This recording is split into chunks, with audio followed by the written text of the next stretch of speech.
Olá, tudo bem? Meu nome é Renato Centrone, estamos em mais um episódio de Happy Hour Podcast no YouTube, Spotify, Apple. E para vocês que querem seguir e acompanhar notícias em primeira mão, se inscreva também lá no nosso canal no Instagram. Estou aqui com meus amigos Guilherme Perini e Fábio Pires. Fábio Pires, como você está hoje? Não, eu tô... Estocolmo. Estocolmo e... Eu diria... O quê? Você nem eu estava diria pra você. Como eu nem você estava está? em Estocolmo, por isso que eu tô mais... Você está calmo. Por isso eu estou calmo. Entendi. Estou calmo. Mas eu tô muito contente. Nós temos aqui dois convidados, você viu, Guilherme? Dois? Dois convidados. A doutora Luísa Lapola e também o vocalista do Steppenwolf. Ok, exatamente. Cadeira. Sim, hoje eu vim com um dress code diferente. Jaqueta Meu de amigo couro. não usa mais um velho moletom dos Simpsons. É, A gente tá ficando bem quadrado e É, a cada gente vez mais só velho. grava de dia agora, né? É uma questão de telômero. Telômeros tem a ver com o LMA também? Pera, de alguma mas maneira? antes a gente tem que... Pera, vamos pôr ordem na casa aqui. Pronto, chegou Temos o como dono. convidado, então não estamos só Temos nós uma três. exatamente, vocês se Tá comportem. E hoje a gente tem aqui o prazer de estar com a gente, a doutora Luísa Lapola, que é médica hematologista formada pelo HC, doutoranda do ICESP, pesquisadora do IDOR e médica também da Rede IDOR. E um dos nomes que tem surgido aí em estudos em LMA. Tipo New Kids on the Block? New Kids on the Block, Ok, cara. ok. The New Generation. New Generation. My Generation. Sim, ok. É, muito Gente, bom. adorei muito essa bom. Luísa, que introdução, prazer. hein? Nossa, É. muito obrigada. Bom, Muito obrigado por ter vindo aqui. gente, eu que agradeço, de verdade. Eu tô, assim, super lisonjeada por estar aqui. Eu sigo, eu acompanho o podcast. Quando vocês me chamaram, eu falei, meu Deus do céu, nem acreditei. Então, É já agora. tô... É agora, já tô super Nós feliz vamos de pedir estar para o aqui. nosso produtor Obrigada. Paulo Crepaldi para ver se você realmente nos segue, porque ele tem como descobrir isso. Ele hackeia isso, mas Sem isso a pressão gente nenhuma, checa sem depois. pressão nenhuma. Isso a gente Ela checa puxa o depois. celular dela. Luísa, Meu Deus. onde você está sentada aqui, já nos deram entrevistas, doutora Vânia Hungria, doutor professor Rego. Eduardo. Não sei o que eu tô fazendo aqui. Você mas está eu aqui, tô, Ricardo, assim, aqui por representando... total mérito. eu tô me total sentindo o mérito. próprio Ronaldinho Gaúcho, assim. Eu sabe que aparece nos lugares do nada? Rolê Já... aleatório. Total, eu sou muito essa pessoa. Então vim parar nessa cadeira, não sei como, mas agradeço, tá? Muito obrigada. A gente tá querendo parecer mais jovem, a gente tá trazendo entrevistados cada vez mais jovens. Ai, que bom, Pra ver que se bom. dá uma Não, é isso, amenizada. O próximo convidado vai ser meu filho. aliás. A gente vai trazer a molecada que está estudando pra ver. Muito bem, eu acho que quem quer coreana tá funcionando, então, né? Obrigado pela parte que me toca. Mas e aí, conta pra gente, como que você chegou... Você não é de São Paulo, né? Você é do Não, Rio, né? eu sou do Rio de Janeiro, nascida e criada. E aí, como que foi essa transição? Vamos lá. Quer tudo desde o início? Porque Desde eu o sou início, eu No sou início houve faladora. uma grande Vai, explosão. Vocês vão se arrepender. Uma grande explosão. No início houve uma grande explosão. Vocês vão se arrepender de ter pedido isso. Depois mas... os dinossauros e tal. Então, lá nos primórdios, assim, na verdade, a minha trajetória com a hematologia, eu adoro contar essa história, ela veio antes da medicina. Então, eu não conheço muita gente que teve essa trajetória, então eu vou contar desde o início. Eu fiz medicina para ser hematologista. Eu fiz, lá no Rio de Janeiro, eu fiz Cefet Química, que hoje chama IFRJ, é uma instituição profissionalizante técnica que a gente faz junto com o ensino médio. E o meu ensino médio eu fiz junto com o curso técnico de biotecnologia. Na época, eu tinha uns 15, 16 anos. Para obter o meu certificado, eu precisava fazer um estágio. Eu comecei a trabalhar com 16 anos. Meu primeiro emprego foi numa clínica de análises clínicas veterinárias, lendo lâmina de sangue periférico de animais e medula de animais. Exemplo. Você sabia que a lhama é um ser que tem muitas células NK circulantes? É mesmo? Juro pra vocês. As aves têm hemácias elípticas e nucleadas. Então, se você me dá uma lâmina de sangue periférico de uma ave, eu sei contar direitinho as Que células. legal. Animal Planet, Juro. depois de Animal 5 Total. episódios de Drosófila, estamos falando de lhamas. Lhamas. Chegou Depois alguém pra eu vou desafiar trazer o um Felipe animal nesse conhecimento. diferente. Cara, eu Ah, acho que é pelo alguma amor de coisa Deus. dos mieloides, E o cara. grupo sanguíneo É das alguma lhamas, coisa qual dos que é? mieloides, Exato. exato. Todo mundo é meio tantando a cabeça. Meio maluco. Um episódio exatamente. depois E aí- especial de grupos sanguíneos para lhamas. Eu E aí? gostei muito disso. Eu falei, gente, que coisa maravilhosa esse tal de sangue periférico, essa medula óssea mais ainda. Quando eles renovavam os microscópios deles, eles me davam os microscópios antigos. Tem uma caixinha de lâmina lá em casa só com lâmina de bicho. E depois barato. fui trabalhar no INCA. Aí o Instituto Nacional do Câncer, fiz um projeto envolvendo o TMO, mais a parte de cultura de células, né, que conversava mais com biotech. E cheguei para minha chefe lá um dia do laboratório e falei, vem cá, como é que eu faço para virar isso aí? Essa pessoa que faz esse transplante, que trabalha com isso aí. Ela falou, bom, é um pequeno caminho aí de uns 10, 15 anos de estudo, mas aí depois você vira hematologista. Eu falei, então tá bom. Aí fui atrás da medicina para ser hemato, passei por várias tentações na faculdade de cardiologia, medicina intensiva. Eu lembro se me acontece. E aí Você fez faculdade onde? fui o FRJ, fiz Legal. no FRJ. Por um motivo bem específico. Na época, primeiro porque assim, a gente lá no Rio, a gente gosta bastante da UFRJ, é uma faculdade, né, que tem grandes professores, grandes nomes, e eu queria muito fazer MD-PhD, que é um programa que poucas universidades têm no Brasil, e a UFRJ tem, até hoje. Então você vê que era uma uma adolescente bem panqueca na cabeça, né? Com 16 anos, estava olhando lâmina de lhama e querendo fazer MD-PhD. Então lá desde cedo, já com aquele foco. Então entrei na UFRJ para isso, até me envolvi com alguns projetos com hematologia. Acabou não indo para frente, acho que, enfim, tudo tem seu momento. E fiz essa trajetória toda. Acabei a faculdade e vim fazer residência aqui em São Paulo. A clínica você já fez aqui? A clínica eu fiz aqui. HC Já também? fiz HC também. Legal. HC. Aí cheguei lá com aquele meu jeitão, não, vou fazer, papapá, porque lá no fundão, que é que a gente chama carinhosamente o FRJ, a gente bota a mão na massa, faz tudo. Então cheguei com aquele meu jeitão, já querendo fazer tudo no HC, o pessoal... Calma. Tem todo um protocolo, tem toda uma maneira de você aprender as coisas aqui dentro. E aí acabei me amadurecendo, né, como médica lá, enfim. E aí foi onde eu fiz hemato também. E aí conheci os meus mentores, as pessoas que hoje me inspiram e que eu tenho a sorte de trabalhar junto, como o professor Rego, né? E sempre foi pro lado das leucemias? Ou uma coisa que você deu aquela... Eu sempre gostei muito de leucemia. No início, eu estava pensando também em transplante de medula, mas como também a gente tem muitos pacientes com leucemia nesse ambiente, acabou que uma coisa conversou com a outra. Assim, eu sempre gostei muito de leucemia, mas eu acho que a residência no HC e no ICESP de um modo geral também me levou para esse lado, porque lá a gente tem muita gente boa nessa área, né? E assim... O residente, ele é uma esponja, assim, você vai vendo as pessoas e você vai se inspirando por elas, e quando você vê, você tá super envolvido naquele tema, porque você convive com gente muito boa. Então, assim, desde cedo eu tinha contato com o Wellington, Fernandes, Sim, claro. sensacional. Vamos chamar ele pra vir aqui. Hein? É O verdade, Se o Eltinho. Wellington estiver escutando aí, Sim, já fica o sim, convite ele tem adiantado. que vir, porque assim, ele é um cara que não só me inspirou, mas que inspirou um monte de gente, né? Tem todo um team, um Eltinho, lá dentro do ICESP. E aí ele super me inspirou. O professor Rego também, no ambulatório de leucemias, passando caso com a gente na enfermaria.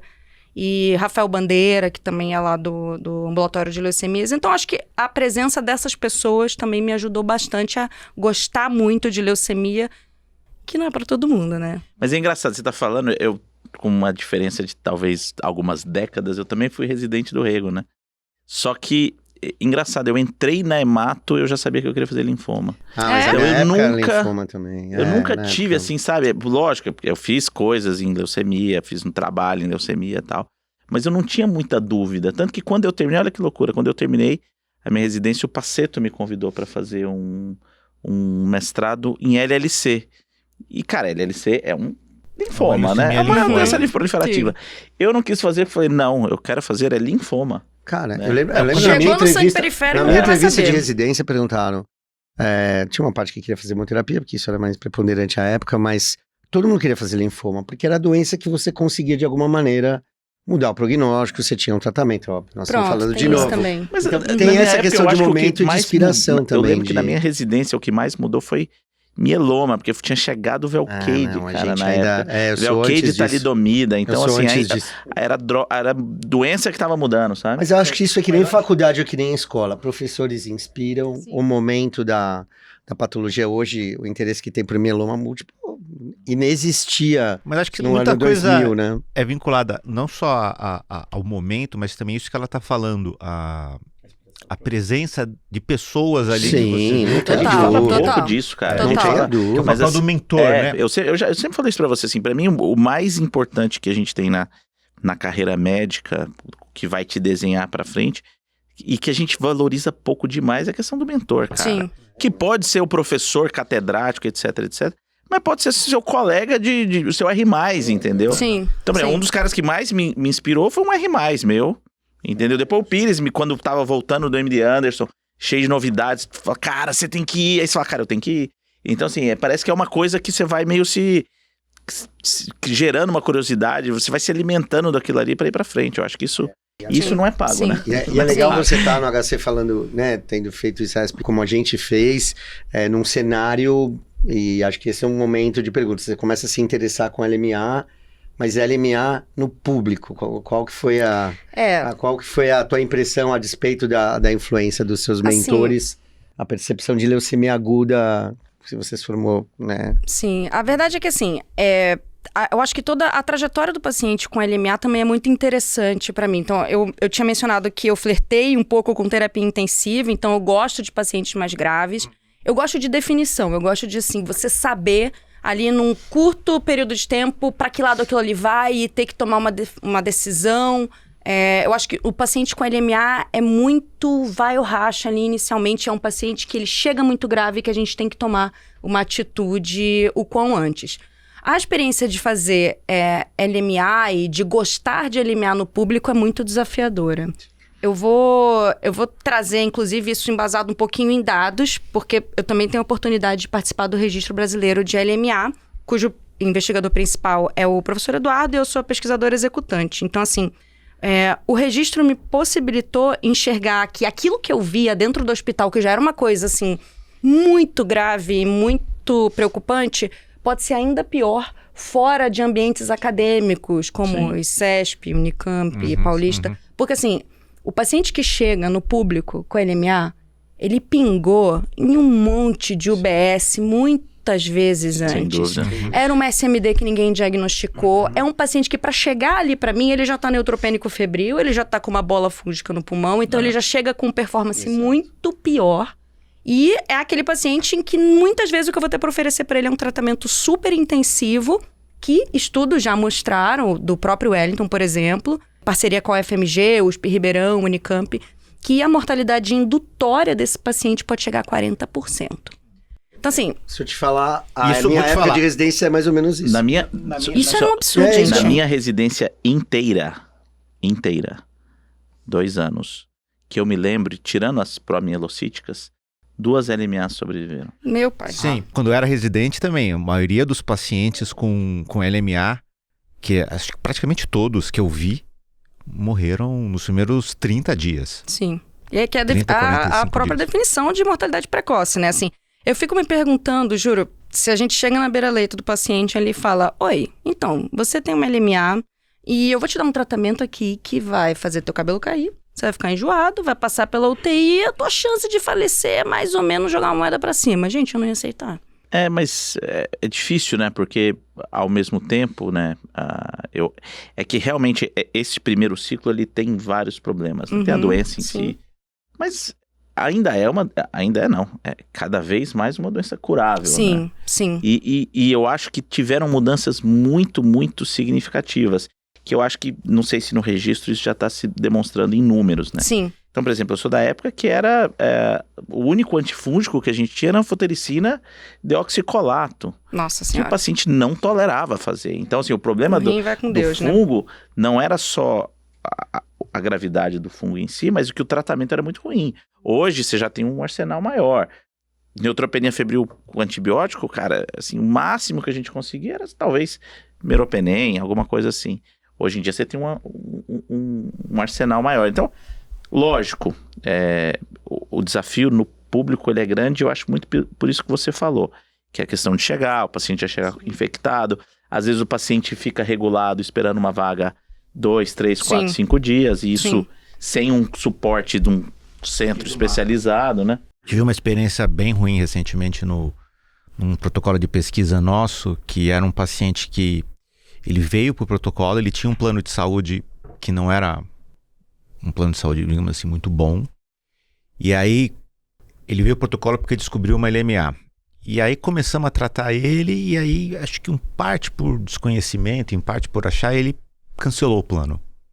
Ou o plano parou de pagar, o plano foi cancelar. Perdeu o plano de saúde. E eu falei, precisamos encaminhar esse paciente para o SUS, que ele tem que ter um suporte, né? Um suporte, porque uma hora ele pode sair do estudo. Pode sair do estudo, etc. E mandamos, não ia para frente, e de repente, ele interna um dia com neutropenia febril, a doença recidivada. E aí, para buscar um suporte no SUS... Muito difícil. Foi muito difícil. Conseguimos, mas demorou ali. Eu fiquei ligando em todos os hospitais que eu conheci. Falei com ele, falei com um monte de gente. Até porque ele já estava no hospital de referência, então meio que a regulação entende que ele já está bem amparado, né? Então... Foi muito difícil, foi muito difícil, Sim. foi muito difícil. Eu acho que o que o Gui falou é muito importante, e mais até do que a disponibilidade de tratamento que a gente tem dentro de um hospital, porque assim, eu não tenho a menor dúvida de que hospitais desses que eu mencionei, que estão envolvidos no estudo, que eu citei a mortalidade indutória, oferecem o melhor tratamento que o paciente pode receber. O problema não é esse, eu acho que o problema é o paciente chegar a esse hospital. Então, vou dar um exemplo. Um dos trabalhos que a gente mandou do registro pro Oeste, a gente comparava justamente isso, né? A performance do paciente clínico. Então, assim, os desfechos clínicos dele sendo tratado da sua LMA no público ou no privado. Só de entrada, assim, na tabela 1, a gente vê que a mediana de idade dos pacientes com LMA no público é de 52 anos. Enquanto que no privado é de 65, que é uma coisa perto da mediana mundial ali, que é 68, ou pelo menos da literatura americana. Ali eu já penso, minha gente, o que é isso? Será que tem mais pacientes... Exato. Será que tem mais pacientes jovens no público? Não. É que eu acho que esse paciente mais idoso, mais comórbido, que precisa passar por todas essas etapas, todas essas camadas para chegar a um atendimento terciário, ele não aguenta. Então, assim, é um paciente que chega muito mais grave pra gente e que, embora a gente esteja em excelentes serviços e disponha cada vez de terapias melhores para esse paciente, ele já chega muito mal. Então, é um problema sistêmico, assim, é um problema que foge do nosso alcance. Ou seja, não é só uma questão de ter acesso a uma melhor tecnologia, tem que melhorar a infraestrutura, o acesso ao agilidade, talvez, acho que é agilidade, né? A gente tem algumas referências já, assim, especificamente em LMA e no Brasil, eu já pesquisei, eu tive dificuldade de encontrar, mas a gente tem algumas referências mencionando o impacto do tempo do primeiro sintoma até o início do tratamento no desfecho do paciente. Então, a gente tem alguns trabalhos do México, por exemplo, pacientes com LLA, que não mostram tanta relação do tempo até o primeiro diagnóstico, até o início do tratamento, como um fator prognóstico, mas o próprio professor Eduardo mostrou no ICAPL, que é consórcio internacional, enfim, o trabalho dele, que é um trabalho bem Eu era residente bem nessa relevante. Época. Você imagina o tanto de amostra que a gente não tinha que coletar. Ó. Faz parte. Ele mostra que... Ele faz uma análise multivariada no estudo do ICAPL, e ele mostra que o tempo, desde o primeiro sintoma até o início do tratamento, especificamente 48 horas de intervalo, já é suficiente para o paciente ter uma redução de risco de óbito de quase 80%. Foi isso que levou à plenária. Ele organizou para começar imediatamente o ATRA, que não era uma coisa que não era feita. Sim. Desenvolveu lá o anti-PML para ter mais rápido o resultado de que era uma promielocítica. Sim. E a diferença de mortalidade é uma coisa absurda. É um absurdo. E assim, isso no público faz muito sentido.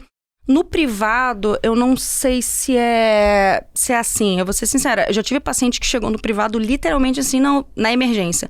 Vim aqui colher um hemograma porque eu sonhei que eu tinha leucemia. E a pessoa tinha, eu juro. Ela falou, eu sonhei porque eu tinha uma gota de sangue na minha roupa. E aí um familiar meu falou assim, vai investigar isso. No sonho. Foi o diagnóstico mais rápido de leucemia que eu fiz na minha vida. Não, a gente porque pega ela colheu o exame. Que é achado de exame, né? Sim, já tive paciente no consultório. E é muito mais fácil tratar esse paciente, né? O paciente não está infectado, o paciente não está com a comorbidade dele descompensada, o que não é, de fato, a realidade dos pacientes no público. E deixa eu fazer mais uma pergunta, você que está envolvida com o registro brasileiro. Como é que está acesso à estratificação prognóstica do sentido cariótipo, molecular? Eu lembro que na minha época, era uma época que estava se montando o laboratório de citogenética em Ribeirão Preto. Então a gente tinha muita amostra que não crescia, tinha dificuldade de sair esse resultado, e a gente era meio que nas cegas, né? Isso é muito... Isso é outra barreira, assim, de acesso que é muito importante, porque A gente acabou de voltar do IRRA. E a gente, qualquer ESH que a gente vá, a gente não senta para conversar sobre LMA fora do nosso ambiente do Brasil ou de outros países em desenvolvimento sem falar de avaliação genética. Então, assim, a gente já parte de uma estratificação molecular cada vez mais profunda e que dita totalmente a minha conduta a partir daquilo. Só que se a gente olha para o Brasil, e aí eu vou mencionar especificamente dados do registro, a gente tem aproximadamente 55% dos pacientes fazendo cariótipo e 45% dos pacientes fazendo qualquer avaliação molecular. Qualquer. Pode ser só um PCR para NPM1. Só um PCR. Porque no registro, na hora que a gente vai colocar esse dado, tem ali avaliação molecular sim, não. Ele não me especifica qual que é, se é NGS, se é PCR FLT3, NPM1. Na maioria das vezes, é FLT3 e NPM1. Acabou. Então, a gente vai para qualquer congresso, a gente não começa a falar de LMA sem falar de estratificação molecular.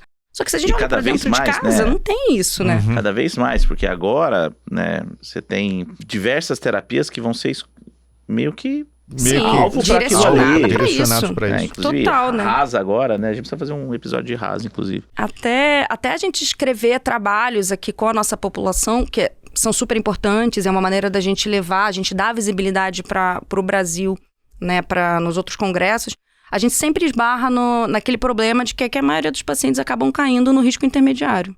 Porque a gente não consegue categorizar aquele paciente adequadamente, porque a gente, dentro do registro, que pega toda uma granularidade de pacientes tratados em vários ambientes públicos e privados, muitos não têm avaliação molecular. Você sabe que a classificação MS ela é basicamente uma classificação molecular. Sim.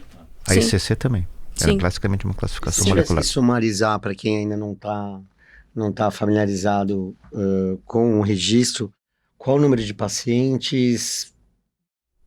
Como participar? Quais são as... acho que depois eles vão... Mas quais são os principais dados, o que dá vergonha de mostrar fora, o que a gente pode fazer com esses dados de registro, mudar o status quo que a gente tem hoje? Então, assim, o registro de LMA, ele nasceu em 2023. O centro coordenador é o Instituto DOR, de pesquisa e ensino. A gente, hoje, da última vez que eu olhei, ontem, tinha 845 pacientes. Quando eu comecei no registro, que foi em outubro de 2023, a gente não tinha nem 50. E aí, falei, olha, a gente tem que botar isso aqui para andar, a gente tem registros super frutíferos e super interessantes aqui no Brasil. Vou fazer assim, um parênteses aqui. Sim, os nossos dados, eles dão vergonha de mostrar, mas eles têm que ser mostrados. Sem dúvida, tem que muito ser mostrados. Não, eu digo vergonha no sentido de falar assim, o que a gente precisa realmente melhorar? A primeira coisa que a gente precisa melhorar, antes de mais nada, para qualquer registro, é a maneira que a gente documenta os dados, né? Porque, assim, eu acabo colocando os dados do ICESP, da Rede DOR Nacional, e a maneira que a gente reporta os dados no prontuário é um negócio de difícil interpretação quando você não é o médico que está olhando. E, às vezes, assim, óbvio que tem todas as necessidades que você tem que atender ali de manter esse prontuário bem preenchido, mas também para a gente poder seguir depois, né? Entender o que aconteceu com aquele paciente. Então, o que a gente precisa melhorar, principalmente hoje no Brasil, para mim, é a mortalidade indutória. Mortalidade indutória, eu acho que é o nosso calcanhar de Aquiles. Só se tiver alguém que não é hematologista escutando, né? Só para... O primeiro tratamento para LMA a gente chama de indução de remissão. Então, a mortalidade indutória é, por definição, entre o começo do tratamento ou ao diagnóstico? É o início do tratamento. Início do tratamento até 30 dias. 30 dias. 30 dias, que é geralmente o tempo que o paciente... Então, é no primeiro tratamento que o paciente faz. Qual que é a mortalidade indutória no registro?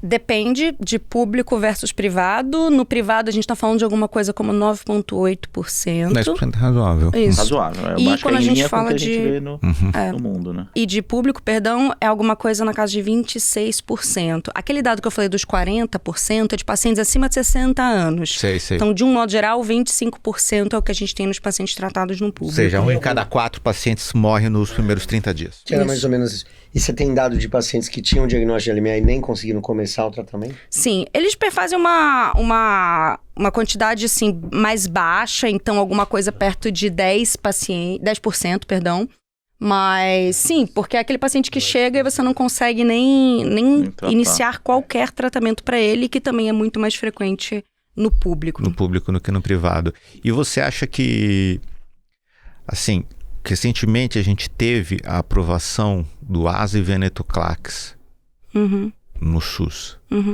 E a gente está falando que não é só ter acesso a novos medicamentos, etc. Também tem toda a questão, isso que o Guilherme mencionou bem, o tempo para o paciente chegar, como ele vai chegar, as condições se ele chega infectado ou não. Você acha que ASA e veneto vai resolver alguma coisa, ou você acha que a gente precisa, o buraco é mais embaixo, a gente precisa tentar talvez melhorar até antes do paciente chegar no hematologista?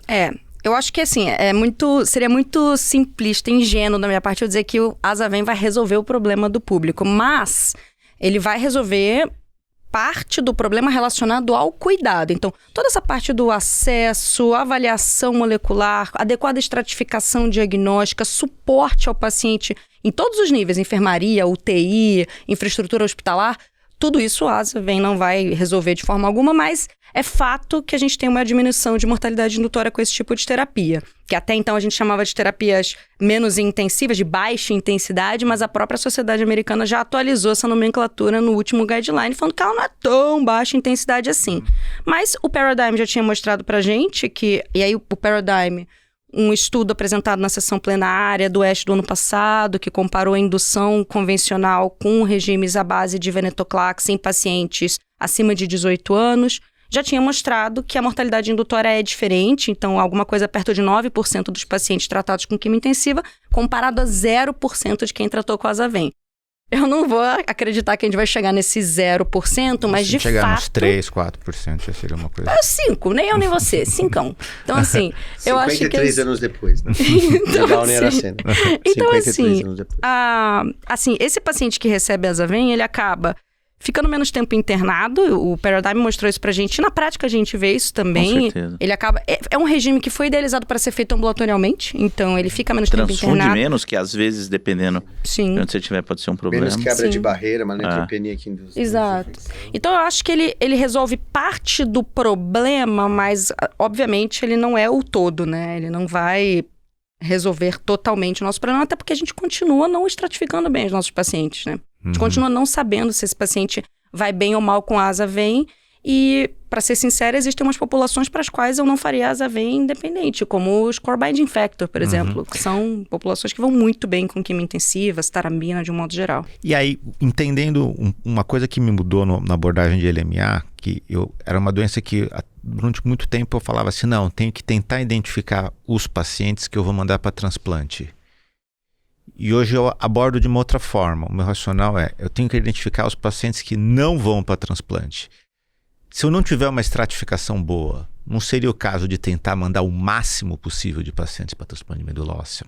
Nesse caso, é a condição que você vai oferecer uma cura para esse paciente. Não sabendo, de fato, qual que é o risco dele recair, é a única possibilidade que você tem. Ainda nesse ensejo de mandar o paciente para transplante, já que a gente está conversando de um contexto em que a gente pega um paciente clinicamente deteriorado e que piora a condição dele após uma quimiointensiva, também teve apresentação disso no ASH do ano passado, que foi aquele estudo do Johns Hopkins, um estudo retrospectivo, então com todos os seus vieses enquanto respondedor de perguntas, mais um estudo gerador de hipóteses.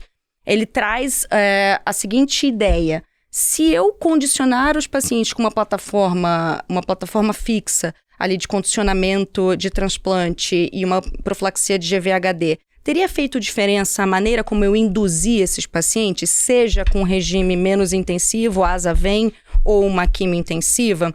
Porque isso é uma pergunta válida, claro, principalmente quando a gente fala de sobrevida global, taxa de recaída, de GVHD, e o que eles mostraram nesse estudo foi que não tem diferença. Aquele paciente, a maneira como ele chega no transplante, seja ele induzido com ASAVEN ou com quimiointensiva, não terá impacto futuro em sobrevida global, taxa de recaída e de GVHD.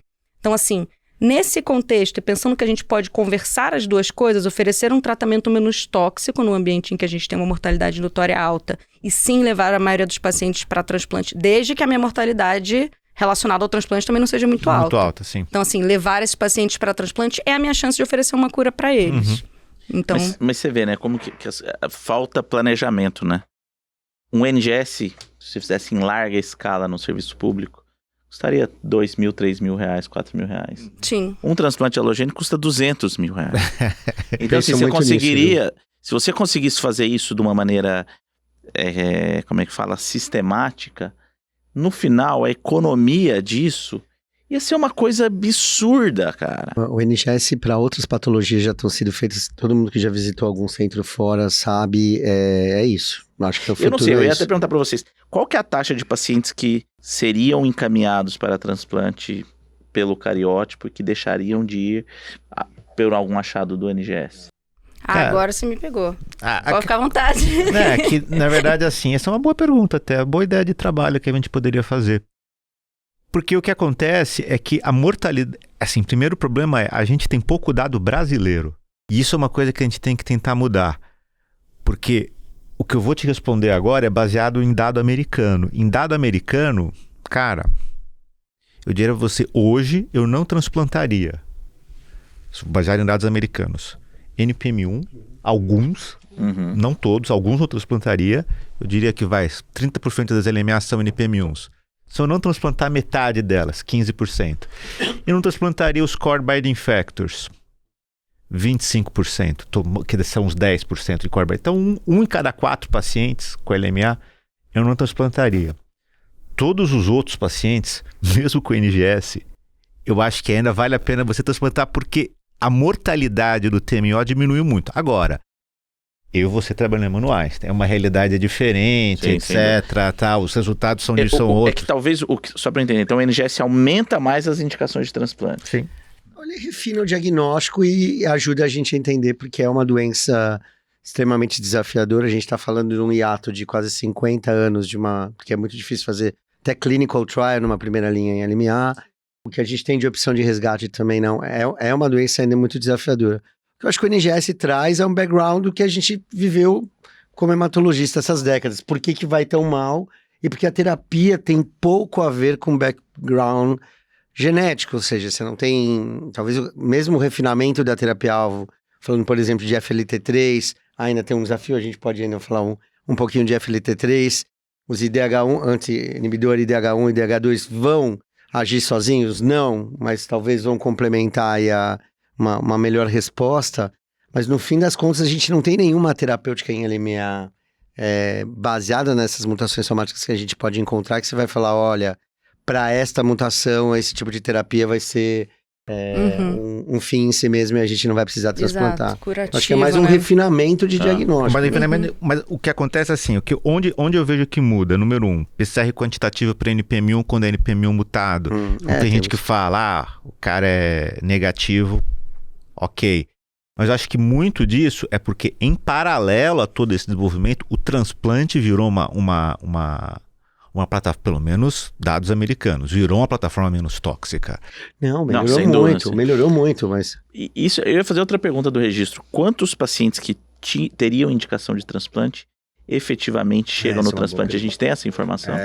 Isso é uma informação que eu estou capturando agora, justamente porque é difícil você coletar esse dado, porque assim, a indicação do transplante, ela pode ser uma coisa puramente clínica, mas a gente sabe que na realidade não é só isso, né? Clinicamente ele poderia ter essa indicação, mas isso também perpassa contextos sociais, psicológicos. Sem dúvida. Então, é um pouco mais difícil de captar isso com o que eu tenho hoje de informações no registro.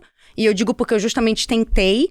Quando eu tentei captar essa informação, eu até coloquei ali um plus. O paciente tinha indicação clínica, mas foi contraindicado por questões sociais, psicológicas, sim, não. A gente ainda não tem esse número fechado. Isso ainda precisa ser mais trabalhado. Mas, sem dúvida, eu diria que no SUS, eu não quero chutar, não quero fazer uma coisa especulativa, mas, sem dúvida, a gente tem aí alguma coisa perto de, pelo menos, metade dos pacientes não chegando ao transplante. No SUS, qual é a taxa de transplantados do registro? Tá.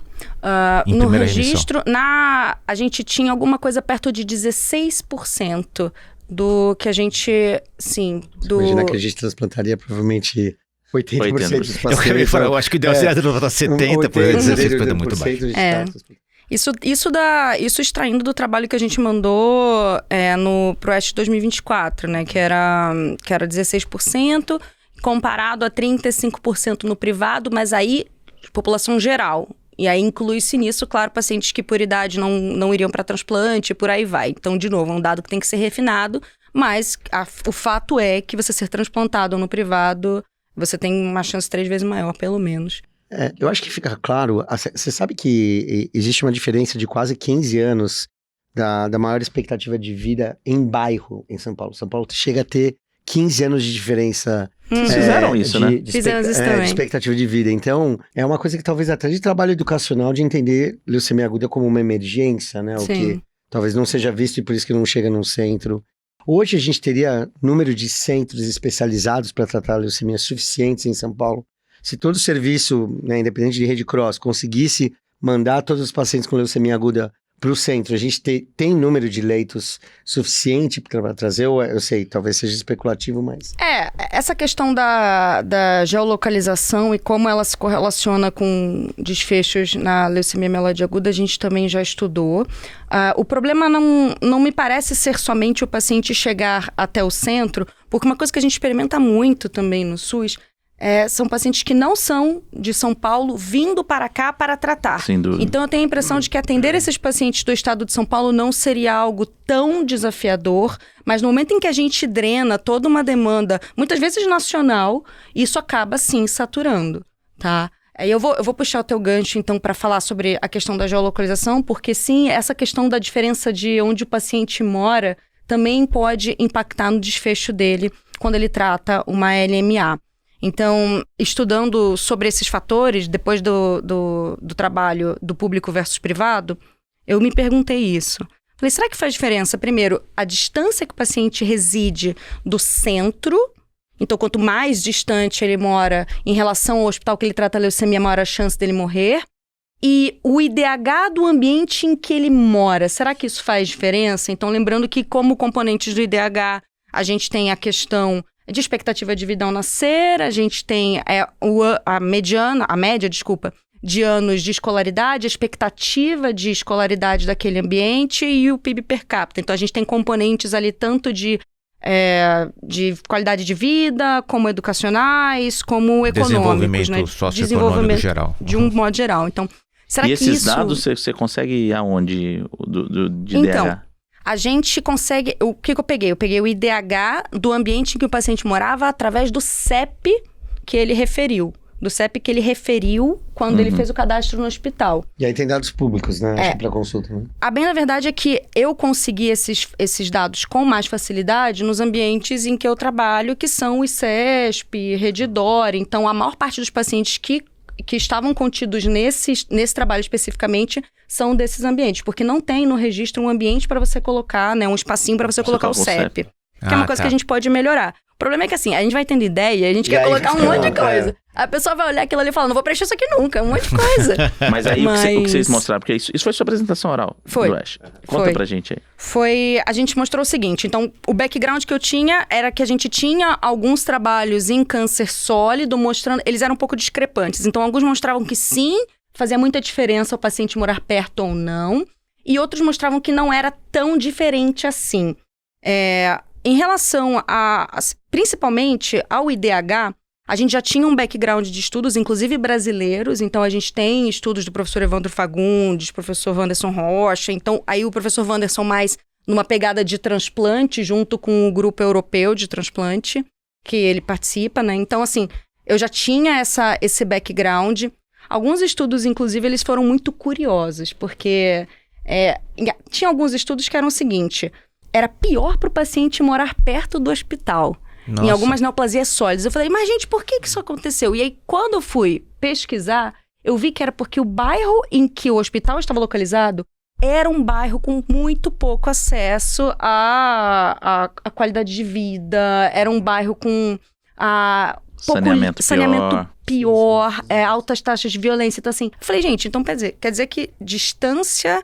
E a distância não é sozinha um fator que influencia. Então, talvez os níveis de desenvolvimento socioeconômico podem ter algum papel aí nesse desfecho. E aí foi quando eu botei as duas coisas para conversarem e mandei o trabalho pro Ash.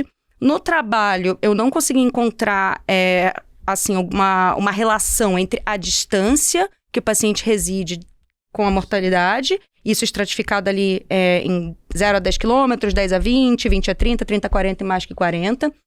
A minha ideia em relação a isso é que eu acho que assim, o paciente, ele falece mais na indução. Na indução, ele está todo internado. Uhum. A consolidação, embora a gente possa fazer isso ambulatorial, muitas vezes a gente também interna o paciente para fazer. Então, um pouco diferente daquele paciente com linfoma, que ele vai lá, ganha um R-CHOP e volta para casa. Se ele faz um nadir, ele está em casa e faz neutropenia. O tempo que ele demora para chegar e receber antibiótico é importante. Na leucemia, talvez seja um pouco diferente. Então, eu não encontrei essa relevância. Quanto ao IDH, sim, eu encontrei.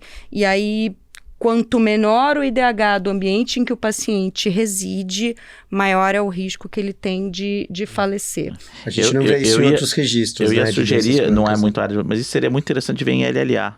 Agora com essa Sim. adoção dos protocolos pediátricos, que o cara tem que vir ambulatorial, então pode ser que tenha mais atrasos. É um protocolo mais longo também, mais longo. né? Interessante. E aí, uma provocação, né? Quando eu tive esse dado, eu falei, meu Deus, o que será? Aí eu já comecei a pensar, o que será que... Desculpa só perguntar, você lembra os números, mortalidade, como é que era? Eu lembro que o corte foi 0,8. Então, locais que não chega a ser um IDH baixo, né? A gente tem IDHs muito menores no Brasil, então o nosso corte era de 0,8 para haver um incremento de risco de mortalidade geral, não mortalidade indutória do paciente. Geral. E acesso ao transplante também, né? O acesso ao transplante, ele era menor nos pacientes que residiam em locais com IDH menor do que 0,8. Desculpa a ignorância, como é que é a escala do IDH? É de quanto a quanto, você sabe? Você lembra? Então, é de 0 a 1, né? 0 a 1 só. Sim. 0,8 Já é ótimo. Já é ótimo, assim, mas se a gente considerar que o da Suécia deve ser 0,96, exato. Já tá fora da curva. Você sabe que esse ano foi apresentado um dado no México que é impressionante, do México, que eles viram que conforme lá eles têm como levantar isso, mas fizeram isso através de questionários e também de algumas pesquisas públicas. Conforme o paciente começa a tratar algum câncer hematológico no serviço público, a partir de 6 meses ele se torna incapaz de pagar as contas próprias da casa. Com 1 ano ele chega em que eles chamam de insegurança alimentar. Uma doença então, social, assim, né? Você imagina o impacto que tem. Então, sei lá, um provedor de uma casa que tem uma doença dessa, ainda mais no Brasil, que tem uma alta taxa de, como é que fala? Quando não é registrado, de informalidade. De informalidade. Sim. O cara que trabalha no Uber, o cara que trabalha, enfim, e ele fica 30 dias internado. Isso, o cara não consegue mais pagar, sustentar a família, entendeu? Sim, então, é uma doença você vê que isso esse é um bom... as doenças oncohematológicas são doenças, acabam virando doenças sociais em países de baixo sim. Isso, nesses estudos, então, nesses estudos que já tinham mostrado alguma correlação do IDH com desfechos em doenças oncohematológicas, alguns, inclusive, eles substratificam, né? Eles olham dentro do IDH o que é o mais importante, se é o PIB per capita, se é a escolaridade, se é a expectativa de vida. O que vocês acham que é o mais importante? Eu ia chutar a escolaridade. Eu também. Eu tinha certeza que ia ser a escolaridade, mas não é. É o PIB per capita. PIB per capita. Mas, acesso a antibiótico, se o cara mora longe e complica e ele não consegue ser levado porque não tem quem leve ao centro onde ele trata e ele vai na cidade Ademar em vez de... Sim. Que é lá um dos menores expectativas de vida em São Paulo, é 50 anos. A rede social da pessoa. Exato. Então, O Fábio uma vez me apresentou uns dados que a gente já discutiu aqui, né? Que é o impacto de adversidades desde a infância na vida adulta. E a adversidades passa por tudo, cara. Passa por solidão, abuso, fome, etc e tal. Você consegue ter achados de epigenética molecular como uma assinatura de adversidade. E isso está relacionado com maior incidência de câncer, pior resposta, porque você tem, por exemplo, mudança de a gente vê muito isso monócito TH1 para TH2, né? então assim, coisa inflamatória. Não é só toda a história, e é muito difícil estudar isso, né? Mas é uma realidade, né? Isso é uma pegada mais social que a gente tem que ter no cuidado, que eu quando eu mandei o trabalho pro Ash, eu falei assim, a gente tem essa coisa, né, de eles não estão interessados em ver isso. Os caras querem saber do NGS, eles não querem saber IDH, eles querem saber IDH1 e IDH2. Exato. Você tem que falar de Eu acho que isso mudou, sabia? Eu acho que isso mudou. Eu acho que tá mudando também. Eu acho que mudou. Eu acho que hoje as grandes associações são associações globais. Sim. Eu acho que o grande mérito de um registro como esse, a gente que participou de outros, né, ou de trabalhos colaborativos no Brasil, a gente tem que incentivar e parabenizar. É um dos motivos de você estar aqui. O que a gente conseguiu, por exemplo, sei lá, de mielofibrose, de trabalhar alguma coisa de NGS, de LMC, orgulho, porque legitimar os genéricos, não tem como se esquivar disso. Ter hoje aprovado uma descontinuação, isso dentro de uma normativa, eu acho que o caminho que eu penso desse registro não é um trabalho só para hematologistas, mas a nível de secretarias de saúde, de ministérios da saúde, quanto mais gente participar desse registro a nível nacional, talvez os dados sejam ainda mais aterradores. Não adianta a gente sofisticar medidas de tratamento se a gente não está fazendo o passo inicial, que é isso, o paciente chegar ao serviço, ter acesso a antibiótico quando precisa, ter o mínimo de estratificação para a gente direcionar. Inclusive levar esses dados, talvez conversar mais de perto com o pessoal da Abrale. Que Sim, eles eu são, acho que também eles são muito, eles têm interesse, eles têm às vezes penetração para tentar ajudar a gente a mudar isso a nível políticas populacional. Eu acho que esses dados são valorosos. É importante manter essa base de dados constante, né? Sempre desafiador, né? Tem toda uma equipe, tem um plano de expansão, né? Assim, como eu mencionei, é de 2023, no início era uma coisa bem pequena e na minha cabeça eu falei, como que a gente vai conseguir fazer com que isso ganhe projeção nacional? Claro, é um registro que faz parte da BHH e então também tem a influência do Comitê de Leucemias da BHH, mas eu falei, como que eu vou levar isso pra frente? E aqui, é difícil a gente, né, levar um registro adiante. Óbvio que a gente tem excelentes exemplos hoje de registros que deram muito certo no Brasil, mas é difícil você preencher o dado ali do registro, engajar os centros. A minha ideia inicial foi, vou mandar pro Congresso, porque aí o povo vai falar, bicho, isso existe. Vou falar com essa menina, ou vou falar com o professor Rego, vou ver como é que eu me envolvo. E aí, conforme as coisas foram aparecendo, acho que o objetivo é exatamente esse. A gente quer que isso leve algum benefício para o nosso paciente, sem a menor dúvida. E só pra gente encerrar essa parte que foi excepcional, pesada, assim, né? Boa. Densa. Era um Pra quem diagnóstico quis- Vamos trazer presumível. uma bebida aqui, vamos trazer uma bebida. Quem quiser participar, como que faz? Escreve pra isso. você, Sim, segue eu no tô- TikTok. A gente pode deixar um registro. Faz uma A dancinha. gente deixa algum link, não sei se... Assim, enquanto o centro coordenador é o IDOR, eu referenciaria, então, a mim, ao próprio professor Eduardo, porque eu já encaminho direto para todo o escritório que é responsável por isso dentro do IDOR. Assim, Tem algum e-mail que o pessoal pode mandar? pode mandar para mim, assim, pode mandar para mim. põe A gente depois tem- um link, então. A gente põe seu... O link vai seu ficar aí e-mail. embaixo. A gente pede pro nosso... Não produtor. mandem propaganda. Não, por favor. Sim, Bom, mas- Falamos muito de mundo real, agora vamos falar de do mundo mundo fantástico. Mundo fantástico. Mas a gente tava falando de uma coisa fantástica. Não, Ele era é fantástico, mas agora a gente Ele tá é a falando de... menor doença que tem. Ficção, Qual ficção. é a expectativa de vida de LMAs em séries de TV e streamings? É a mesma? Você fez já essa análise? Você gosta de séries? Olha, gente, eu não Você sei. Alguém já adora trouxe série de isso? médico? Gente, eu gosto. Você estudou por... Dá pra Vamos passar lá. em prova de residência com Grey's Anatomy ou não? Eu sou formada em 10 temporadas. Não, tô brincando. Assim, eu vou ser bem sincera. Séries de médico eu comecei a gostar recentemente, tá? O meu gênero é terror, tá? Eu Que o amo Fábio estuda terror. bastante. Eu adoro Cara, é terror. uma amo coisa dos terror, mieloides, juro. cara. Não, Animais, filmes de Não terror. dá pra generalizar. Metal também, Mas ou o não? Fábio falou que Metal estuda. também. Você gosta de metal também? É a Fabinha na bola. Gente, o meu negócio é terror, assim, eu acho muito maravilhoso, amo séries de terror, inclusive tô vendo uma agora, Qual que você tá vendo chama agora? Widow's Bay, que é O Segredo de Widow's Bay, que é maravilhoso, e Cabo do Medo. Cabo do Apple Medo, TV. Cabo do Medo. Que é uma releitura, É né? um do suspense clássico. ali maravilhoso, mas enfim. Eu não gostava muito das séries médicas, porque elas romantizavam muito o médico. Era aquele cara que chegava sem máscara, sem touca, e metia a mão no paciente no centro cirúrgico ali sem luz, e pá, e salvava a vida. E eu não curti muito. Mas recentemente eu vi uma, chama The Pitt. Ah, Não eu sei gosto se de falar. todo Eu fala. adoro. Gente, É fantástico. É fantástica. E assim, é uma série que é um negócio... Ela passa no curso de um plantão, tá? Então é um plantão por temporada. Coincidentemente, é o mesmo ator plantão- que fazia o Yar lá. Yar. É Um uma plantão hora de por temporada. episódio. Cada episódio é 1 hora. E tem coisa. Eu lembro de uma coisa, uma amiga minha, que não é médica, ela é advogada, ela chegou pra mim e falou assim, nossa, Luiz, essa série é muito legal, porque eu assisto e aí eu fico nervosa, dá uma sensação claustrofóbica, me dá uma ansiedadezinha boa. Falei, Ana, é basicamente o que eu sinto quando eu vejo filme de terror. Então, tipo, as séries médicas funcionam para as pessoas não médicas como um filme de terror. Mas tipo, você colocou uma vida. coisa interessante. O que você acha? Qual é a atração, né? Tem gente que tem pavor de médico e é hospital, mas de fato, antes de a gente ver essa entrevista, eu joguei rapidamente na internet.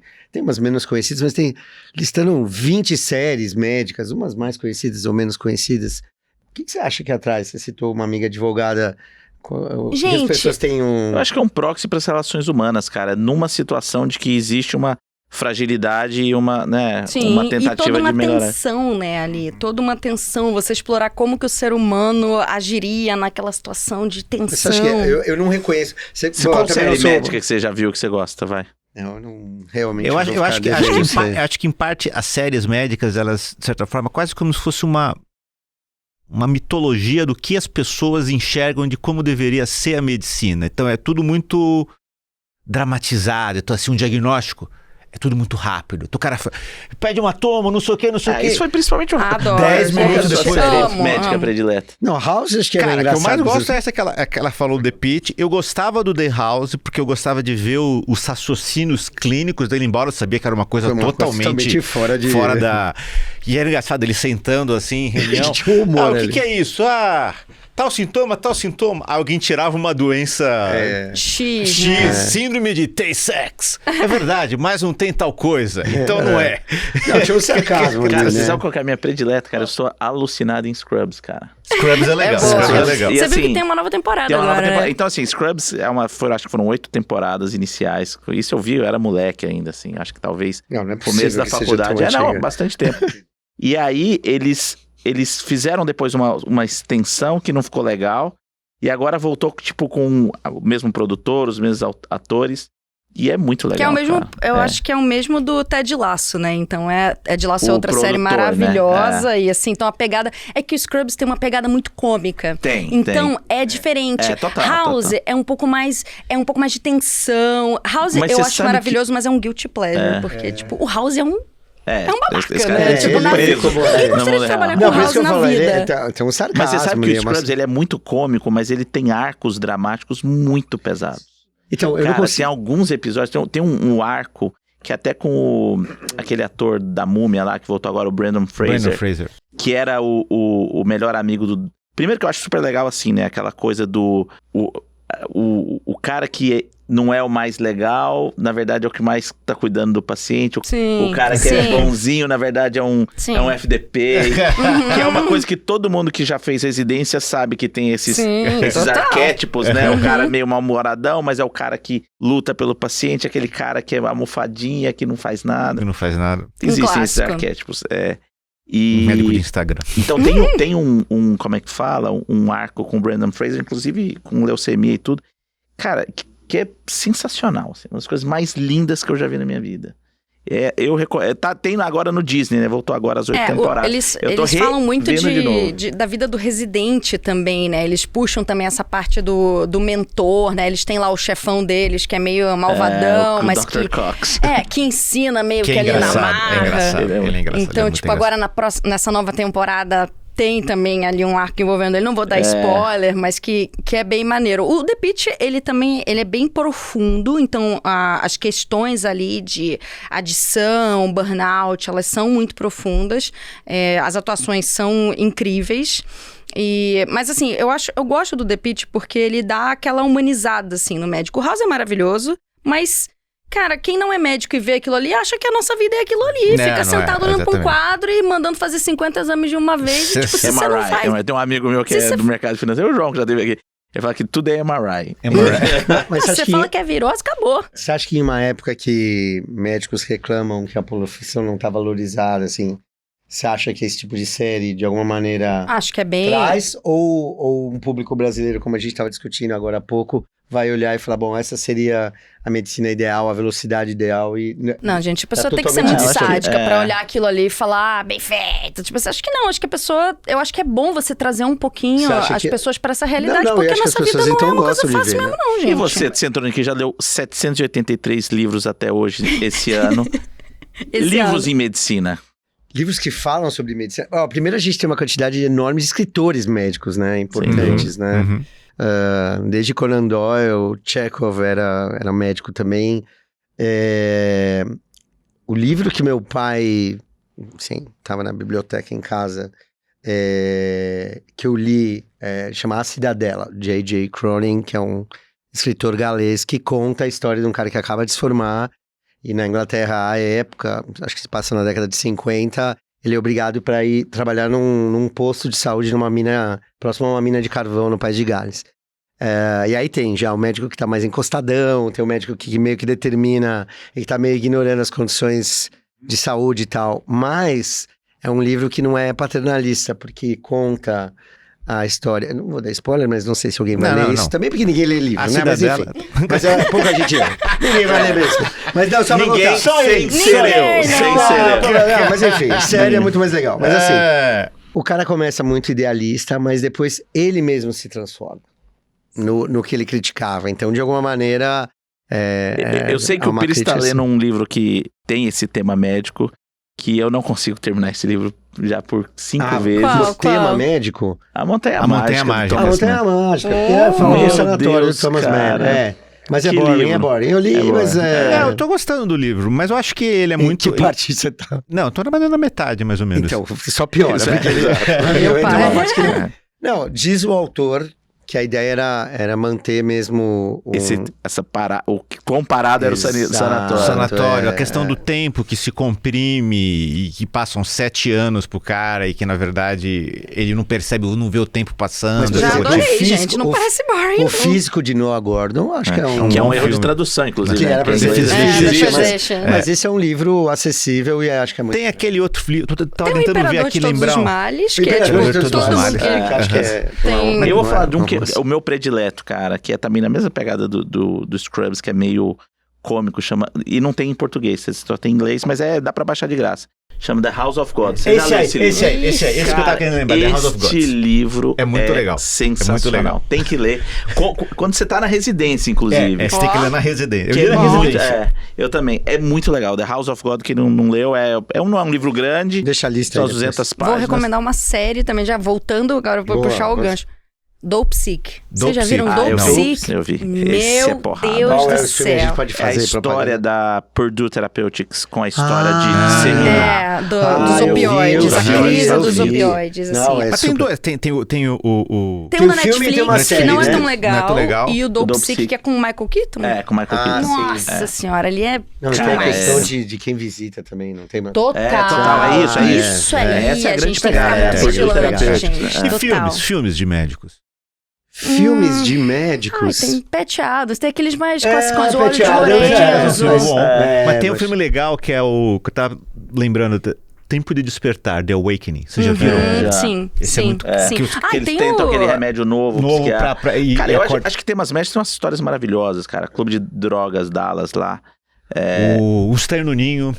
Tem um que Tem eu o My gostei Sister's muito, que eu achei Keeper. muito legal, que chama My Sister's Keeper. Isso eu chorei pra caralho. Regras Sim. da Vida. Em inglês é The Cider House Rules. Ah, eu sei qual que é. Eu vi esse Que é filme. é bom. com Michael Caine.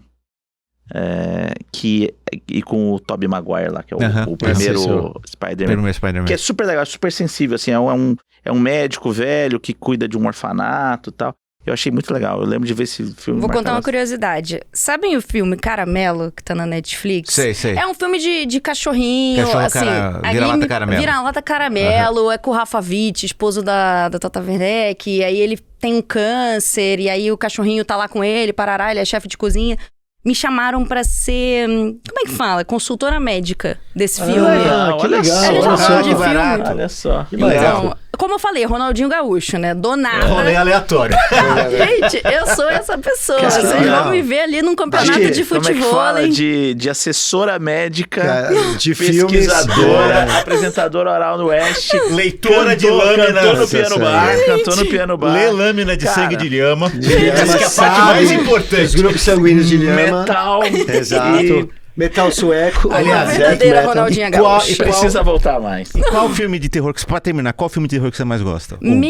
Gente, O- clássico, clássico, clássico. O Exorcista, obviamente. Isso ali não tem como falar se eu falasse que não, cara. A Regan Tereza ia me visitar lá em casa essa noite. Porque assim, gente, eu lembro que eu estava comendo no dia que eu assisti o Exorcista a primeira vez. Eu estava comendo arroz com Eu purê de lembro batata que eu e tinha frango. medo da propaganda do A Exorcista que musiquinha, se passava tocar no hoje, eu não SBT, durmo. cara. Se tocar hoje a musiquinha, eu não Olha como é as durmo. coisas, cara. Com lhamas, exorcistas, LMAs, IDH, pode ser 1, 2 ou índice de desenvolvimento, tivemos a doutora Luísa Lapola dando... Sensacional. Muito Muito bom. obrigada. Volte Obrigado, sempre. volte Foi sempre. um prazer. E continue obrigada. acompanhando a gente no Happy Hour Podcast. Obrigado, gente.